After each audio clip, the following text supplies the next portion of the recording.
South কোরিয়াতে এখন চলছে স্প্রিং, তাই রোদ্দুর ক্যাপ এখানে সবার মাথায়। এখানে যে কোনো জায়গা দিয়ে রোড ক্রস করা যায় না। গ্রিন সিগন্যালে জেব্রা ক্রসিং দিয়েই রোড ক্রস করতে হয়। যাচ্ছি মেয়ের স্কুলে। বাইক এখানে চলে না, অনলি ফুড ডেলিভারি পার্সনই বাইক চালায়। তাদের জন্য সিগন্যাল ম্যাটার করে না। বাইসাইকেল আর ইলেকট্রিক স্কুটার ফুটপাতে নির্দিষ্ট সাইড দিয়েই চলে। কোরিয়ানরা সাংঘাতিক পাংচুয়াল হয়, 1 মিনিটও এদিক ওদিক হয় না। আর দারুণ ডিসিপ্লিন আর ওয়েল বিহেভ, এত হেল্পফুল ভাবতেই পারবে না। খুবই সফট স্পোকেন, রাস্তাতেও কোনো হর্ন নেই।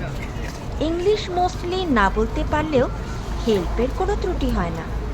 এখানে গভর্নমেন্ট স্কুলে এডুকেশনের সাথে সাথে যে সুস্বাদু হেলদি ডিফারেন্ট মিল দেওয়া হয় সবই ডিওয়াইস মেনু প্যারেন্টসদের সাথে আগেই শেয়ার করে দেওয়া হয়।